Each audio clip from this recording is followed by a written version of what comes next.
नमस्कार दोस्तों, आप सभी का स्टडी फॉर यूपीएससी पीसीएस में स्वागत है। आज तारीख है 12 मई 2025 ईस्वी और आज का न्यूज़पेपर आर्टिकल डिस्कशन का ये वीडियो होगा। आज का वीडियो काफ़ी महत्वपूर्ण होगा क्योंकि कुछ ऐसे टॉपिक हम लोग पढ़ेंगे जहां से आपके मेंस एग्जामिनेशन में और प्रीलिम एग्जामिनेशन में 1 से 2 सवाल श्योर होंगे, गारंटी मैं ले सकता हूँ। डिटेल में पढ़ेंगे, बहुत सारी चीज़ों को डिस्कस करेंगे। उसके अलावा एक चीज़ और चल रहा है कि 70 बीपीएससी एग्जामिनेशन क्या, 71 बीपीएससी एग्जामिनेशन क्या सितंबर में हो सकता है क्या। बहुत कम चांसेज हैं। कोचिंग वाले हवा ज़रूर बना रहे हैं क्योंकि सभी को अपना टेस्ट सीरीज़ बेचना है। टेस्ट सीरीज़ बेचिए आप, लेकिन हवा मत बनाइए एग्जामिनेशन का। एग्जामिनेशन सितंबर में होने का चांस बहुत कम है, बहुत ही कम है।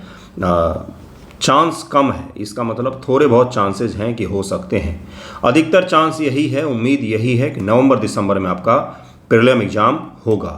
तैयारी अपना कंटिन्यू रखिएगा, नोटिफिकेशन जल्द ही आने वाला है और उसमें आपको क्लियर हो जाएगा कि कब एग्ज़ाम होगा। जहाँ तक उम्मीद की जा रही है कि एग्ज़ाम आपका अक्टूबर नवंबर के पश्चात ही होगा।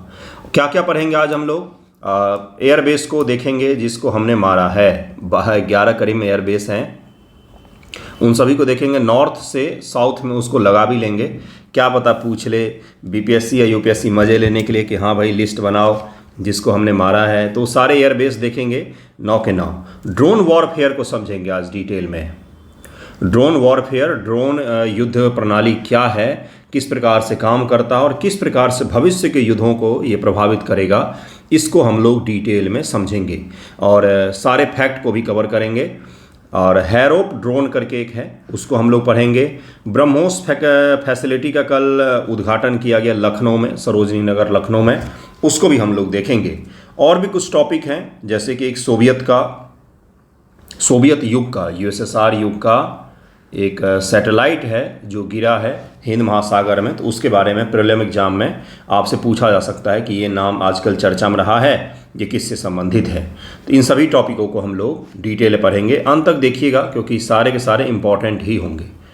एक चीज़ और है, अगर आपको पीटी एग्जामिनेशन के टेस्ट सीरीज के लिए जुड़ना होगा तो जून में आएगा, तो उसके बारे में तो मैं उसी समय बताऊँगा। मेंस के लिए अगर आप लिख रहे हैं या लिखना चाहते हैं डे बाय डे 1 से 2 क्वेश्चंस, या बिल्कुल बेसिक्स एनसीईआरटी शुरू करना चाहते हैं 71 या 72 के लिए भी, तो आप जुड़ सकते हैं। अपने पास ग्रुप चलता है। निबंध के लिए भी जुड़ सकते हैं, डिटेल में उसमें निबंध वगैरह आपको मिल जाएगा लिखने के लिए। जीएस का भी चलता है, जहाँ भी जुड़ना हो बताइएगा, आपको ऐड कर दूंगा मैं। आज का पीडीएफ देखिए क्या है, उसमें एमसीक्यू भी मैंने डाल दिया है।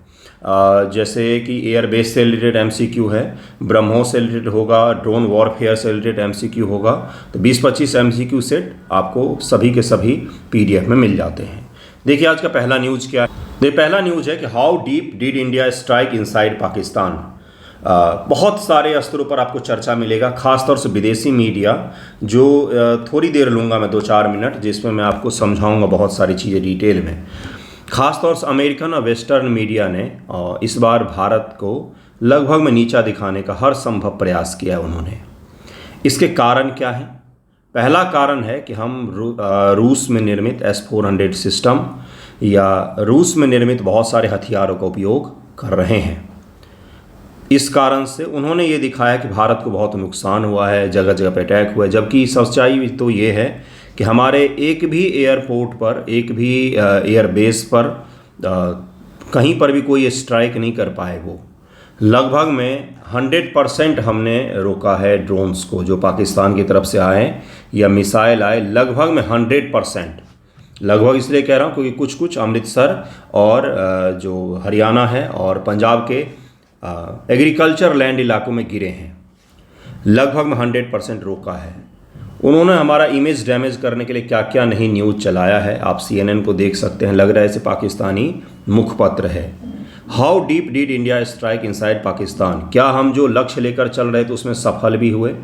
कल के तीनों सेनाध्यक्षों का, तीनों सेना के DGMO का अगर आप देखेंगे प्रेस कॉन्फ्रेंस, तो उसमें उन्होंने क्लियरली बताया है कि हमने 9 स्ट्राइक के लिए पहले लक्ष्य निर्धारित किया था और 9 के 9 को हिट किया। जिसमें जो पाकिस्तान का मुख्य शहर है बहावलकोट, वहाँ पर एक जिहादी कैंप था जिसको हमने हिट किया। वहाँ पर डेनियल पर्ल एक पत्रकार था अमेरिकी, उसको मार दिया गया था। तो वो सारे के सारे आतंकवादी वहीं पर रह रहे थे बहावलपुर में। तो ऐसी ऐसी जगहों पर हमने हिट किया है जहाँ पर वाकई आतंकवादी रह रहे थे। पहली सफलता तो ये हुई। दूसरी सफलता ये हुई कि नूर खान एयरबेस, ये कहाँ पर है? ये आपको इस्लामाबाद के करीब में, इस्लामाबाद के बिल्कुल बाहर, जैसे दिल्ली के बाहर हिंडन है ना, हिंडन एयरबेस है, पालम है, उसी प्रकार से इस्लामाबाद के ठीक बाहर है नूर खान एयरबेस, चकलाला भी इसको कहा जाता है। इसको हमने हिट किया है और इतना डीप हिट किया है, ब्रह्मोस का उपयोग किया था हमने यहाँ पर, और इतना शानदार तरीके से हिट किया है कि इसको ठीक करने में इनको समय लगने वाला है। सरगोधा बोला जाता है इसको, सरगोधा भी बोलते हैं कई सारे। यहाँ पर न्यूक्लियर फैसिलिटी है पाकिस्तान का, वहाँ पर भी हमने हिट किया है। कई सारे न्यूज़ अलग अलग चल रहे हैं कि हमने शायद उनके न्यूक्लियर वॉरहेड को हिट कर दिया, न्यूक्लियर लीक हो रहे हैं क्या, रेडिएशंस, इस प्रकार के न्यूज़ चल रहे हैं, लेकिन उसका कंफर्मेशन अभी तक हमारे पास में नहीं है। 90 मिनट में 4 एयरबेस को हमने हिट किया है, 90 मिनट में 4। जब ये चीज़ हो गया कि अब सीज फायर होने वाला है, सीज फायर इतने बजे के बाद लागू होगा, एक समय निर्धारित होता है ना, मान लीजिए 10 बजे के बाद लागू होगा, तो उससे ठीक पहले 1.5 घंटे में 90 मिनट में हमने 4 रणनीतिक रूप से महत्वपूर्ण एयरबेस जो थे पाकिस्तान के, उसको हिट किया है। यानी कि जितना एक्सपेक्ट हम कर रहे थे उससे ज़्यादा रहा ये सफल ऑपरेशन, उससे ज़्यादा सफल रहा। और सबसे बड़ी सफलता ये रही कि भारत देश के लोग पता तो चला कि हिंदू मुस्लिम एकता और धार्मिक एकता कितनी ज़्यादा ज़रूरी होता है जवाब देने के लिए, पॉलिटिकल एकता कितना ज़्यादा ज़रूरी होता है। ये तो पता चला कि हिंदू मुस्लिम करने वाले लोग वही हैं जो पाकिस्तान के सरकार और वहाँ की आईएसआई चाहती है। अगर देश में कोई धर्म के आधार पर नफरत फैला रहा है तो निस्संदेह वो अपने पड़ोसियों का सपोर्ट कर रहा है, हमारे देश का नुकसान कर रहा है। ये सबसे बड़ी सीख निकल करके आई है इस कॉन्फ्लिक्ट से। सवाल क्या पूछेगा प्रीलिम एग्जाम में, उस पर आते हैं। और आकाश मिसाइल के बारे में पढ़ेंगे, उसके खरीदारी बढ़ सकती है, ग्राहक मिलेंगे भारत सरकार को खूब सारे। आकाश मिसाइल डिफेंस सिस्टम शानदार काम किया है। S-400 तो हमने बाहर से लिया है, लेकिन आकाश हमारा स्वदेशी रूप से निर्मित है, DRDO के द्वारा बनाया गया है। ब्रह्मोस जो है स्वदेशी रूप से निर्मित है, रूस के साथ ज्वाइंट एडवेंचर में हमने विकसित किया है। तो इसके बारे में तो मैं आकाश के बारे में पढ़ा चुका हूँ। आज हम लोग देखेंगे ड्रोन वॉरफेयर के बारे में। पहले इसको देखते हैं ज़रा। सकारदू कहा जाता है, सरगोधा भी कहते हैं कई सारे लोग इसको। ये यहाँ पर है, नूर खान एयरबेस है, कहाँ पर है ये? इस्लामाबाद के ठीक बाहर है। मुरीद एयरबेस, ये भी इस्लामाबाद की प्रोटेक्शन के लिए ही बनाया गया है। उसके बाद से चुनियान भी कहा जाता है। रफ़ीकी एयरबेस है। रहीम यार खान एयरबेस है, ये पाकिस्तान की और भारत की सीमा के करीब ही है, राजस्थान के समीप में। जकोबाबाद है, यहाँ भी हमने हिट किया। सुकर एयरबेस है और भोलारी एयरबेस है, ये सारे के सारे भारत की सीमा से लगते हैं। जबकि डीप पाकिस्तान में जाकर हमने रफ़ीकी को और नूर खान एयरबेस, ये बहुत ही ज़्यादा महत्वपूर्ण है। जब हमने इसको हिट किया उसके पश्चात ही सीज फायर की बात पाकिस्तान करने लग गया, अमेरिका के पास गया और अमेरिका को भी लगा कि हमारे पाले हुए कुत्ते को मार ही देंगे आज, तो वो झट से आ गए कि हाँ भाई सीज फायर कर लो।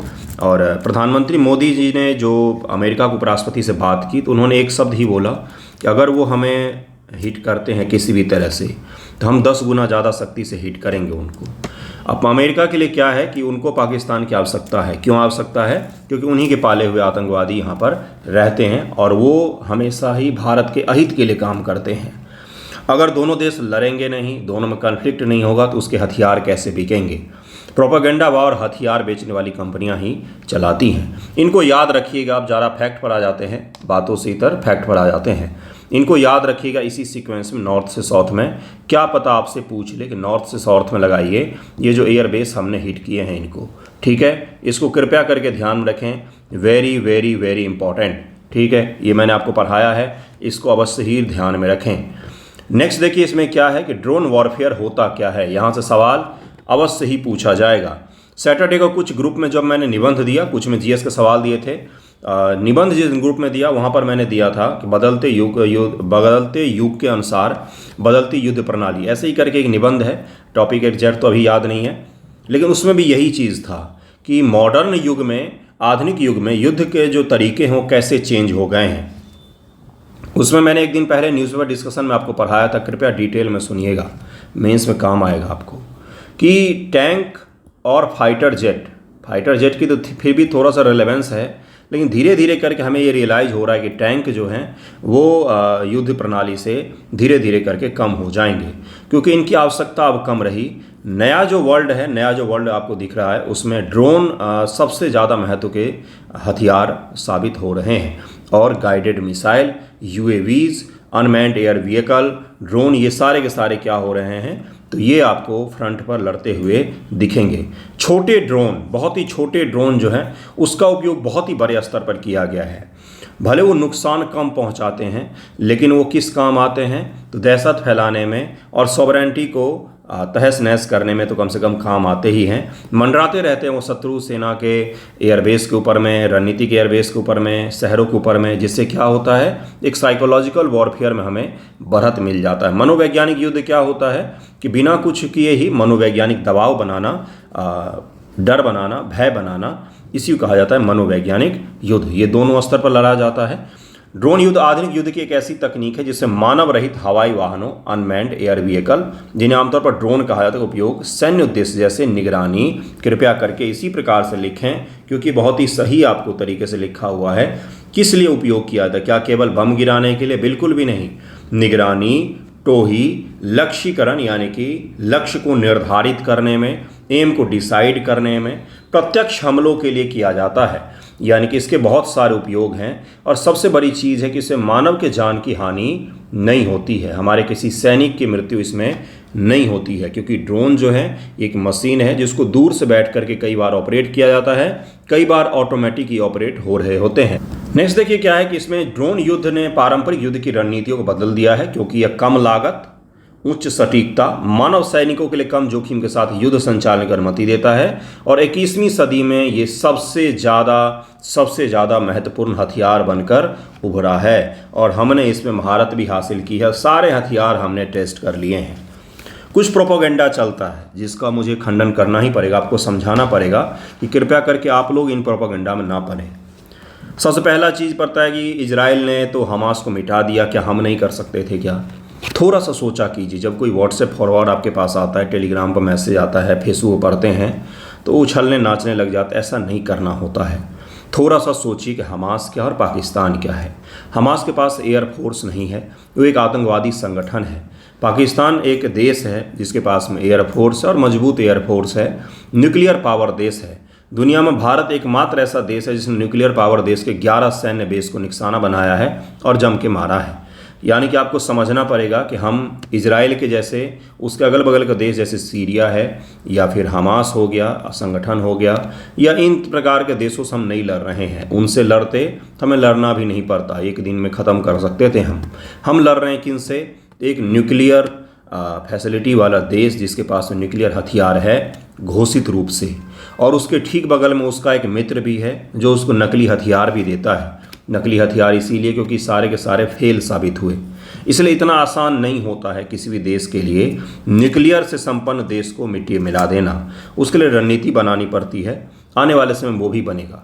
फिलहाल आपको समझना पड़ेगा कि ड्रोन युद्ध क्या होता है। निगरानी और टोही पहला इसका काम होता है। लक्ष्यीकरण यानी कि टारगेटिंग, हमला स्ट्राइक, इलेक्ट्रॉनिक वॉरफेयर, दुश्मन के संचार और रडार सिस्टम को जाम करना या बाधित करने के लिए भी इसका उपयोग किया जाता है। लॉजिस्टिक जैसे हथियार, दवाई या अन्य सामग्री की भी आपूर्ति, उच्च सैन्य इलाकों में अगर, उच्च क्षेत्रों में अगर सेना तैनात है, उनका कई बार मेडिकल सप्लाईज हमें पहुंचाने होते हैं, तो ये ड्रोन उसमें भी काम आता है। कौन कौन से काम है इसके, कैसे इसको लिखा जाए एग्जामिनेशन में, बीच में लिख सकते हैं यहाँ पर, उसके बाद से ऐसे बता सकते हैं कौन कौन से काम के लिए इनका उपयोग किया जाता है। प्रकार क्या होते हैं ड्रोन युद्ध के प्रकार? तो टोही ड्रोन्स होते हैं कई सारे, जो क्या करते हैं, टोह लेते हैं। आर्म ड्रोन्स होते हैं जिन पर हथियार लगे होते हैं। टोही ड्रोन्स के यहाँ पर कुछ नाम लिखे हुए हैं, आप इनको याद रख सकते हैं। DRDO का रुस्तम जो है, और ये टोही ड्रोन ही माना जाता है। IAI का हेरॉन ड्रोन भी जो है, ये भी टोही ड्रोन माना जाता है। हथियार वाले दो ड्रोन्स कौन से होते हैं? जो बम गिराते हैं। हथियार ले जाने की क्षमता, सटीक लक्ष्यीकरण, रियल टाइम डेटा ट्रांसमिशन करते हैं। ये इस प्रकार के जो ड्रोन होते हैं इनको कहा जाता है आर्म ड्रोन्स, यानी कि ये स्ट्राइक कर सकते हैं। और उसके बाद से क्या है, तो लाइटरिंग म्यूनिशन यानी कि लक्ष्य क्षेत्र में मंडराना, सही समय पर आत्मघाती हमला करना, जाकर के उससे टकरा जाना, जैसे हैरोप ड्रोन, कामिकाजा ड्रोन जिसको आप समझते हैं वो यही होते हैं। ये आत्मघाती होते हैं, जाकर के टकरा जाते हैं, पहले मंडराएंगे फिर टोह लेंगे। अभी इसके बारे में हम लोग पढ़ने वाले हैं, हैरोप जिसको कहा जाता है, इसके बारे में डिटेल पढ़ेंगे क्योंकि ये बड़ा काम का चीज़ निकला है, बहुत मदद किया है। इसको डिटेल में पढ़ेंगे, यहाँ से एग्जामिनेशन में पूछा जाएगा। क्या करते हैं ये, हमने तय कर दिया इसके पास, इसके लिए लक्ष्य की यहाँ पर जाओ और हिट करके आओ। अब ये निकलेगा, जाएगा वहाँ, मंडराएगा, देखेगा कि उसका लक्ष्य जो उस मिला हुआ है वही है या कुछ और है। मान लीजिए लक्ष्य उसको नहीं मिल रहा है तो पहले ढूंढेगा, एआई का उपयोग करेगा, जीपीएस भी इसमें लगा होता है। उसके पश्चात से जैसे ही देखेगा सटीक समय, जाकर के यहाँ पर खुद को ब्लास्ट कर देगा। बहुत खतरनाक माना जाता है इनको, इनका काट भी नहीं निकाल पाते। स्टेल्थ टेक्नोलॉजी से लैस होते कई सारे। स्टेल्थ का मतलब होता है कि छुप सकते हैं, रडार में भी नहीं आते हैं कई सारे। स्वर्ण ड्रोन्स होते हैं, कई छोटे ड्रोन्स एक साथ उपयोग जो समन्वित हमले या निगरानी करते हैं। एआई आधारित समन्वय होता है, यानी कि बहुत सारे ड्रोन हैं जो आपस में सिंक्रोनाइज वे में क्या करते हैं, हमला करते हैं। एक प्रकार से सैनिकों का समूह हो जाता है। ड्रोन एक सैनिकों के समूह के भांति काम करते हैं, एक साथ उड़ते हैं, एक साथ किसी क्षेत्र में समन्वय बनाते हुए अटैक करते हैं। इसको कहा जाता है स्वर्ण ड्रोन्स कहा जाता है। बड़े काम के होते हैं और बड़े खतरनाक होते हैं। क्योंकि देखिए क्यों खतरनाक माना जाता है इनको, छोटे आकार के कारण से किस तरफ से आएंगे, कितने आएंगे, ये हम तय नहीं कर सकते हैं। बहुत ऊंचाई पर नहीं उड़ते, इसलिए इनको डिटेक्ट करना भी मुश्किल होता है। बहुत छोटे आकार के, बहुत धीमे चलते हैं, इसलिए भी डिटेक्ट करना मुश्किल होता है। अगर आपने इनको मार भी दिया तो कोई खास नुकसान नहीं होता है, क्योंकि बहुत कम होते हैं, इनके प्राइस हल्के होते हैं, है ना। तो इसलिए ये खतरनाक माने जा रहे हैं। स्टील्थ ड्रोन्स क्या होते हैं, तो गुप्त मिशन के लिए बनाया जाता है इनको। ये छुपे हुए होते हैं, जैसे डीआरडीओ का घातक। डीआरडीओ के स्टील्थ ड्रोन का क्या नाम है, स्टील्थ ड्रोन उनको कहा जाता है जो रडार में पकड़ में नहीं आते हैं। मैंने पिछले वीडियो में जब फ्राइडे को पढ़ाया था आपको कि क्यों नहीं आते पकड़ में, ये पहला चीज़ होता है कि इनके साइज छोटे होते हैं, कम होते हैं। दूसरा चीज़ ये होता है कि कम ऊंचाई पर उड़ते हैं। तीसरा ये होता है कि ये धीमे चलते हैं, जिसके कारण से इनका इंजन जो है वो ज़्यादा हीट उत्पन्न नहीं करता है। तो हीट सेंसर भी इन पर काम नहीं कर पाएगा और रडार भी काम नहीं कर पाएगा, क्योंकि छोटे स्तर के होते हैं, छोटे होते हैं और कम ऊंचाई पर उड़ते हैं। इसलिए इनको स्टील्थ टेक्नोलॉजी हासिल हो जाती है, यानी कि छुप करके वार कर सकते हैं, निगरानी भी कर सकते हैं। जैसे डीआरडीओ का घातक, सारे में एग्जाम्पल लिखे हुए हैं। ड्रोन युद्ध के प्रमुख उपयोग कौन कौन से हैं? सैन्य अभियान में किया जाता है, आतंकवादी विरोधी अभियान में किया जाता है, कई सारे जगहों पर किया गया है। जैसे अमेरिका ने आईएसआईएस से लेकर के कई सारे संगठन जो उसने खुद बनाए, उन्हीं को मारने के लिए उपयोग किया। रूस यूक्रेन युद्ध में इसका उपयोग किया गया, भारत ने भी किया है। 2025 ऑपरेशन सिंदूर में हमने जम के उपयोग किया है और ये सार्थक भी साबित हुआ है।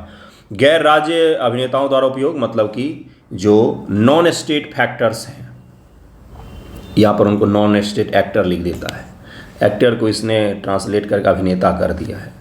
नॉन स्टेट एक्टर का मतलब जो आतंकवादी संगठन हो गए, उनकी बातचीत हो रही है। उन्होंने भी कई बार ड्रोन्स का उपयोग किया है, जैसे हमास ने ड्रोन्स का उपयोग किया था इजराइल के खिलाफ। तो ये भी आपको समझना पड़ेगा। फ़ायदे क्या होते हैं इसके, क्या पूछा जाएगा आपसे कि ड्रोन युद्ध प्रणाली जो है वो किस प्रकार से सही साबित हो रही है, आने वाली युद्ध को किस प्रकार से प्रभावित कर सकती है। बेनिफिट क्या क्या होता है, कम जोखिम होते हैं, इंसानी जान के लिए कोई हानि नहीं होता है, सैनिकों की मृत्यु नहीं होती है।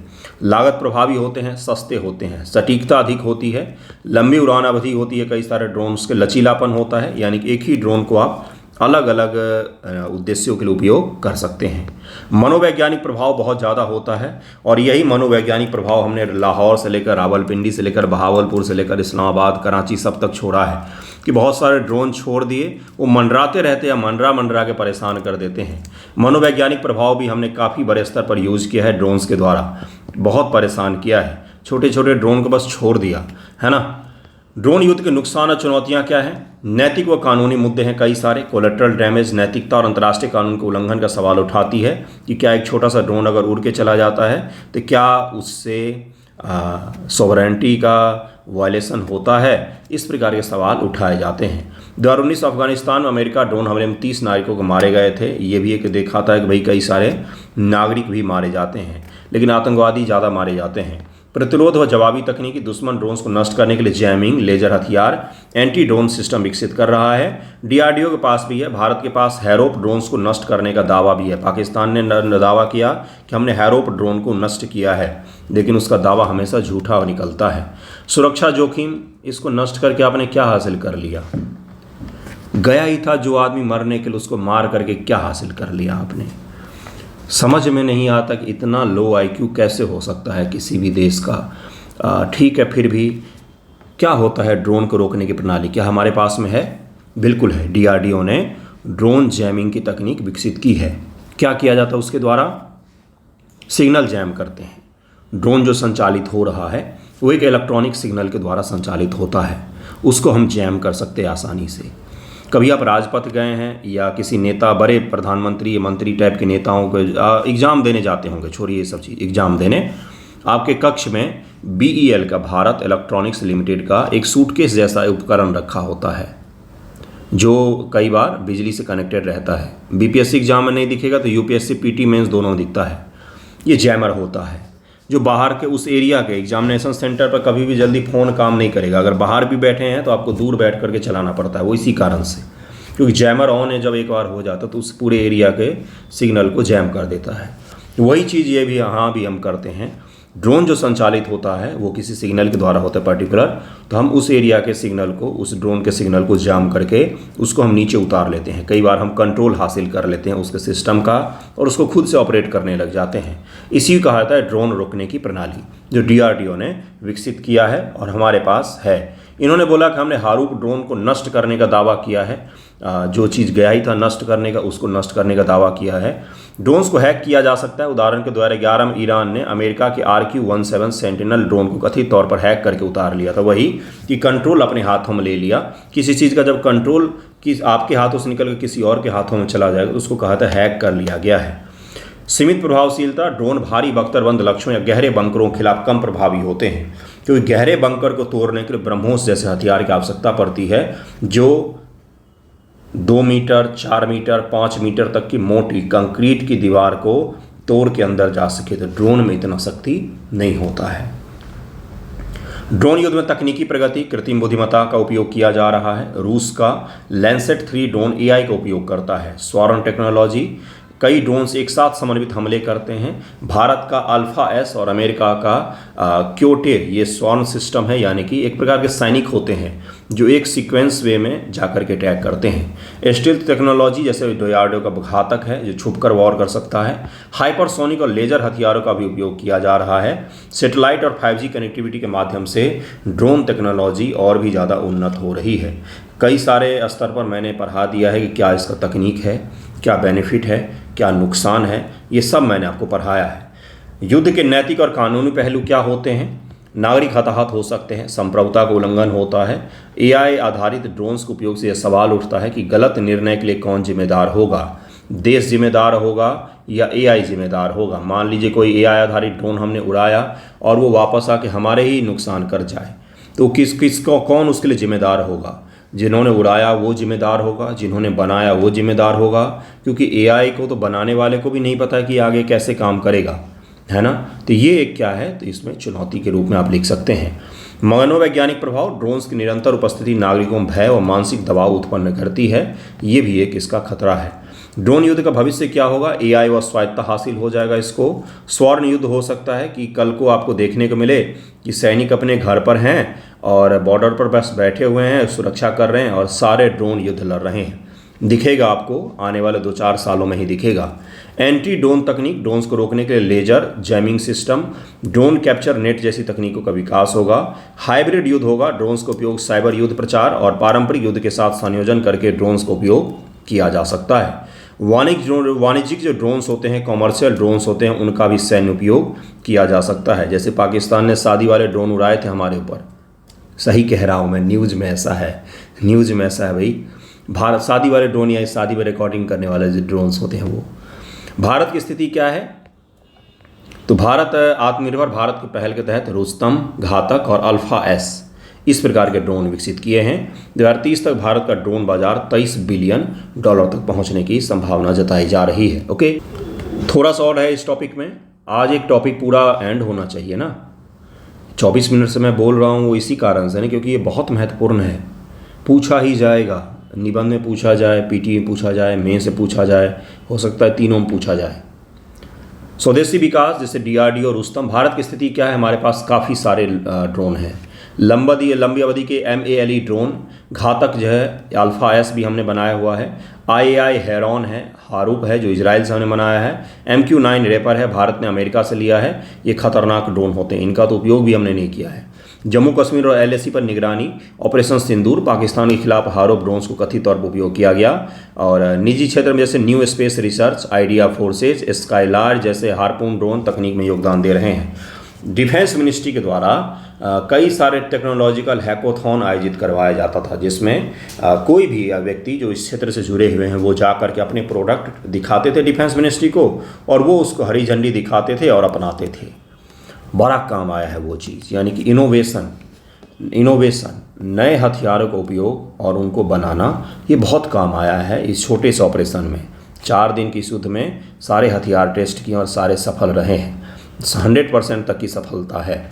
नेक्स्ट टॉपिक है जिसमें हम लोग हैरोप ड्रोन को पढ़ेंगे। क्या होता है, देखिए क्या है हैरोप ड्रोन, जिसे IAI यानी कि इजरायली एरोस्पेस इंडस्ट्री के द्वारा बनाया गया हैरोप ड्रोन भी कहा जाता है। बड़ा खतरनाक होता है ये। देखिए क्या है यह ड्रोन लक्ष्य क्षेत्र में लंबे समय तक मंडराकर पहले लक्ष्य निर्धारित करता है, उसके बाद बिल्कुल सटीक वार करता है। समय संवेदनशील या छिपे हुए लक्ष्य को खोजने, नष्ट करने में भी सक्षम बनाता है। 6 से 9 घंटे तक हवा में रह सकता है। इसकी रेंज 1000 किलोमीटर तक है और इसका उपयोग हमने किया है। अधिकतम गति 417 किलोमीटर प्रति घंटा है और लगभग 260 मील प्रति घंटा के हिसाब से उड़ती है। ये 15,000 फीट तक ऊंचाई तक उड़ सकता है और स्टील्थ डिजाइन के कारण रडार डिटेक्शन से भी बच सकता है। ये बहुत खतरनाक माना जाता है। पेलोड 23 किलोग्राम तक का हाई एक्सप्लोसिव वॉरहेड, जो रडार, मिसाइल सिस्टम, वाहन और कमांड सेंटर जैसे जो लक्ष्य होते हैं उसको तबाह करने के लिए काफ़ी होते हैं, वो लेकर के जा सकता है। सेंसर और guidance, electro opticals, infrared, FLRI यानी कि फॉरवर्ड लुकिंग इंफ्रारेड सेंसर और कलर CCD कैमरा से लैस होते हैं। सभी प्रकार के मौसम में काम कर सकते हैं और उन्नत सेंसर के कारण से सटीकता बहुत ज़्यादा होती है। कल अगर आपने आर्मी, एयरफोर्स, नेवी का जो जॉइंट प्रेस कॉन्फ्रेंस है अगर वो देखा होगा तो उन्होंने ये भी तय किया कि अगर ये पूरा कॉम्प्लेक्स है, ये सारे इसमें बिल्डिंग है, सारे बिल्डिंग बने हुए हैं, तो हमें किस किस बिल्डिंग को टारगेट करके एलिमिनेट करना है, इतनी सटीकता के साथ में हमने हमला किया है। अगर हमने तय किया कि 1, 2, 3, 4 और 5वां ये बिल्डिंग है जिसको हमें मारना है, तो इन्हीं 5 को हमने केवल हिट किया है। इतनी ज़्यादा सटीकता दुनिया में वर्तमान दौर में किसी भी देश ने नहीं दिखाया है। इस सटीकता के कारण से सिविलियंस की जान हमने पाकिस्तान में नहीं ली है। तो ये जो है ये कैसे तय हो पाता है? तो इसी प्रकार से हाई सेंसर्स के द्वारा। इतनी सटीकता किसी भी देश ने नहीं दिखाई है हाल फिलहाल के दौर में। ओके, ये ज़रूर ध्यान में रखिएगा। कई सारे लोग जोश जोश में इजराइल करते रहते हैं। इजराइल ने ईरान के साथ युद्ध नहीं लड़ा है, पाकिस्तान के साथ नहीं लड़ा है युद्ध। ईरान के कुछ कमांडर और हमास के कुछ कमांडरों को निशाना बनाया है, लेकिन डायरेक्ट युद्ध कभी नहीं लड़ता है ना। तो सही से देखा कीजिए, अपने देश के नैरेटिव को कभी कमज़ोर नहीं करना चाहिए।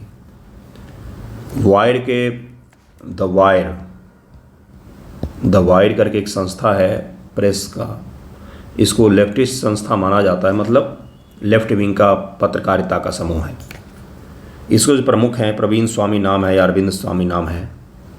उनका वीडियो है, करण थापर नामक एक जर्नलिस्ट है, उनके साथ इंटरव्यू में, जिसमें वो कह रहे हैं कि मैं खुश हूँ कि भारत के 4 हवाई एयरक्राफ्ट मार के गिराए गए हैं। अपने देश की बात है, अपने ही देश में रहते हैं वो, यहाँ के लोगों के द्वारा पैसा मिलता है, वाइड को जो देखते हैं उससे पैसे कमाते हैं और इसी देश के खिलाफ नैरेटिव को पूरी दुनिया में परोस रहे हैं कि मैं खुश हूँ। आप ये भी बोल देते ठीक है कि 4 फाइटर जेट गिरे, ठीक है वो भी पच सकता है, युद्ध है, गिरेंगे ही, क्या हो गया उसमें। मैं खुश हूँ कि भारत के 4 फाइटर जेट गिरे हैं। ये वीडियो आप जाकर के देखेंगे, आपको मिल जाएगा, है ना। 1962 चाइना वॉर के समय कई सारे लेफ्ट विंग के जो नेता हैं उन्होंने ब्लड डोनेशन किया था चाइनीज़ सिपाहियों के लिए। अपने देश का इतिहास है ये, ठीक है। चलिए आगे बढ़ते हैं। Man in the loop operation real time में ड्रोन को नियंत्रित कर सकता है, हमले को रद्द कर सकता है, लक्ष्य बदल सकता है, यदि लक्ष्य नहीं मिलता है तो ड्रोन वापस भी आ सकता है। ये इसकी खासियत मानी जाती है। लॉन्चिंग सिस्टम, इसे ट्रक या नौसैनिक जहाज पर लगे कनस्तरों से लॉन्च किया जा सकता है या एयर लॉन्च कॉन्फ़िगरेशन में भी उपलब्ध है। हवाई जहाज से भी लॉन्च किया जा सकता है, फाइटर जेट से, और ट्रक पर लगे कनस्तर से इसको छोड़ा जा सकता है। ऐसे करके छोड़ते हैं इसको। इसका शील्ड कनस्तर इसे कठिन युद्ध क्षेत्र परिस्थितियों में भी तैनात करने योग्य बनाता है। लंबाई 2 मीटर और विंग स्पैन यानी कि पंखों का फैलाव मिलाकर के 3 मीटर के करीब में होता है। तो इसको कृपया करके ध्यान में रखें, ये कई बार आपसे एग्जामिनेशन में पूछा जाता है, बहुत इंपॉर्टेंट होगा ये आपके प्रीलिम एग्जाम के लिए। नेक्स्ट टॉपिक पर चलते हैं, जो आज का लास्ट टॉपिक। एक छोटा सा पीटी फैक्ट है, BrahMos not just a weapon but A message in it self, से राजनाथ सिंह। राजनाथ सिंह जी बोला कि ब्रह्मोस कोई वेपन नहीं है बल्कि अपने आप एक मैसेज है। उन्होंने ये भी कहा कि रावलपिंडी के सैन्य सिपाहियों से पूछिए कि क्या मैसेज है ये। वही है नूर खान बेस जहाँ हमने मारा है। और इसी कारण से क्या हुआ, तो अमेरिका बीच में आया और युद्ध विराम का संधि हो गया। ब्रह्मोस एकीकरण परीक्षण केंद्र का उद्घाटन 11 मई 2025 को लखनऊ के सरोजनी नगर में ब्रह्मोस एकीकरण परीक्षण केंद्र का उद्घाटन रक्षा मंत्री राजनाथ सिंह जी ने किया है। 2 डिफेंस कॉरिडोर बनाना है हमें, 2 डिफेंस कॉरिडोर बनाए जा रहे हैं। एक यूपी में बनाया जा रहा है, उत्तर प्रदेश में, चूँकि सीमा से थोड़ा सा दूर हो गया ये। दूसरा तमिलनाडु में हम लोग बना रहे हैं, बिल्कुल नीचे हम लोग बना रहे हैं, बिल्कुल ही नीचे बना रहे हैं ताकि वो सुरक्षित रहे। दक्षिण का भाग अक्सर सुरक्षित रहता है युद्ध से, उत्तर का भाग जो है असुरक्षित हो जाता है युद्ध के दौरान, क्योंकि जो दोनों मुख्य शत्रु हैं हमारे, उनके साथ सीमाएँ हमारे उत्तर में ही लगती है। हालांकि आने वाले समय में अगर नेवी के द्वारा वॉर होगा तो दक्षिण के भी कुछ शहरों को टारगेट किया जा सकता है या बन सकते हैं वो। हमने तैयारी तो पूरे देश के स्तर पर ही कर रखी है। इस समारोह में मुख्यमंत्री आदित्यनाथ और 2 डिप्टी सीएम मौजूद थे और राजनाथ सिंह जी जो हैं रक्षा मंत्री हमारे, उन्होंने इसका उद्घाटन किया है। ब्रह्मोस मिसाइल परियोजना 300 करोड़ की लागत से बनाई गई है। यह भारत और रूस के बीच संयुक्त उद्यम का हिस्सा है। केंद्र उत्तर प्रदेश का औद्योगिक कॉरिडोर का हिस्सा है। डिफेंस कॉरिडोर जो है उत्तर प्रदेश में बनाया गया डिफेंस कॉरिडोर, उसी का एक हिस्सा है, उसी का ये हिस्सा है। ब्रह्मोस फैसिलिटी सेंटर बनाया गया है लखनऊ के सरोजनी नगर में। कृपया इसको ध्यान रखें, बहुत इंपॉर्टेंट होगा, प्रीलिम एग्जाम में पूछा जाएगा। देखिए अगला न्यूज़ है कि why Soviet era space craft launch 53 year go crash back. और ठीक है भाई, क्या हुआ, 53 साल पहले हमने यूएसएसआर ने एक स्पेस क्राफ्ट लॉन्च किया था। किसके लिए, तो बृहस्पति ग्रह के लिए। बहुत सारे तो बृहस्पति ग्रह पर पहुँचे, लेकिन कुछ स्पेस क्राफ्ट जो हैं वो पृथ्वी के ही जो ग्रेविटी है उसी में फंस करके रह गए हैं। और वो अब गिर गया है कहाँ पर, हिंद महासागर में, जकार्ता जो द्वीप है इंडोनेशिया का, उसके समीप में। देखिए क्या है, कॉस्मोस 482, कॉस्मोस 482, ध्यान में रखें क्या है ये एक यूएसएसआर एरा का स्पेस क्राफ्ट है जो गिरा है। इसको लॉन्च किया गया था आज से 53 साल पहले 1972 में बृहस्पति ग्रह के लिए, शुक्र ग्रह के लिए, शुक्र के लिए, मैंने बृहस्पति 2 बार शायद गलती से बोला है, शुक्र ग्रह के लिए लॉन्च किया गया था, वो अब गिर गया है। देखिए क्या है, यह मिशन विफल हो गया था और पृथ्वी के जो अपना ऑर्बिट है उसमें चक्कर लगा रहा था और चक्कर लगाते लगाते 53 सालों में थक गया ये और नीचे गिर गया ही। दुर्घटना का विवरण यहाँ पर दिया हुआ है। कॉस्मोस 482 10 मार्च 2025 को पृथ्वी पर दुर्घटनाग्रस्त होकर के गिर गया। 53 वर्ष से पृथ्वी का चक्कर लगा रहा था ये। अंतरिक्ष यान का लैंडर मॉड्यूल पृथ्वी पर गिरा है, जिससे सटीक स्थान का पता नहीं चल पाया है। हिंद महासागर माना जा रहा है कि जकार्ता जो द्वीप है उसके समीप कहीं पर गिरा ही। कॉस्मोस 482 वीनस प्रोग्राम का हिस्सा था। यूएसएसआर का दौर है, याद कीजिए कोल्ड वॉर का दौर, जब अमेरिका और यूएसएसआर के बीच में ये चल रहा था कि हम स्पेस में अधिक दूरी तक जाएंगे तो हम जाएंगे, उसी के दौरान का है ये, जिसके तहत सोवियत संघ ने वीनस के सतह पर उतरने, उसकी परिस्थितियों का अध्ययन करने के लिए कई जांच प्रोब्स भेजे थे। यह मिशन 1961-1984 के बीच भेजे गए 13 प्रोब्स में से एक था, जिसमें से 10 वीनस की सतह पर उतरे थे। मिशन की विफलता थी कि ये वीनस पर नहीं जा पाया था, ये पृथ्वी का ही चक्कर लगाते रह गया था और फिलहाल ये गिर गया है। इतना ही बस आपको ध्यान रखना है। वीनस 482 क्या है, तो यूएसएसआर के द्वारा 1973 में लॉन्च किया गया एक स्पेस क्राफ्ट है जो शुक्र ग्रह के लिए लॉन्च किया गया था, लेकिन पृथ्वी के आवरण से बाहर नहीं निकल पाया और पृथ्वी के आवरण में ही फंस कर रह गया था और फिलहाल वो गिर गया है। कहाँ पर, तो हिंद महासागर में। यहाँ से सवाल प्रीलिम में आपसे पूछा जाएगा, मेंस में नहीं पूछा जाएगा। मेंस में आपसे पूछा जाएगा, जो मैंने पहला टॉपिक पढ़ाया वो प्रीलिम में पूछा जाएगा, एयरबेस को नॉर्थ से साउथ लगाइए हो। तो उसके बाद से प्रीलिम में पूछा जाएगा ब्रह्मोस मिसाइल के बारे में। ब्रह्मोस के बारे में डिटेल में हम लोग नेक्स्ट वीडियो में पढ़ेंगे। आज हमने पढ़ा है कि लखनऊ सरोजनी नगर में उसका परीक्षण और 1 सेकेंड, हाँ, ये रहा ब्रह्मोस एकीकरण परीक्षण केंद्र का उद्घाटन किया गया है, राजनाथ सिंह जी के द्वारा किया गया, ये हमने आज पढ़ा है। और इसके रिलेटेड एमसीक्यू मैंने डाल दिया है नीचे बंधुओं, उसको आप प्रैक्टिस ज़रूर करना डे बाय डे। एमसीक्यू का वीडियो भी इस संडे से तो आने ही लग जाएगा, आई थिंक इस संडे से हाँ आ जाएगा एमसीक्यू का वीडियो, इस संडे से मैं करवाऊँगा। तो कृपया करके इसको डिटेल में किया करें रोज़, 1 से 10 मिनट लगेगा मैक्सिमम आपको रिवाइज करने में। डे बाय डे रिवीजन करेंगे तो अंत के लिए बर्डन नहीं रहेगा, और अगर अभी रिवीजन नहीं करेंगे तो अंत में सारा आपके लिए बर्डन हो जाएगा। ठीक है, धन्यवाद आप सभी का। पढ़िएगा रेगुलर, एग्ज़ाम सितंबर में हो या दिसंबर में हो, देना ही पड़ेगा आपको। दिसंबर में होने का चांस ज़्यादा है, सितंबर में होने का चांस कम है। देखते हैं क्या होता है, जो आपके लिए बेस्ट होगा वही होगा। धन्यवाद आप सभी का।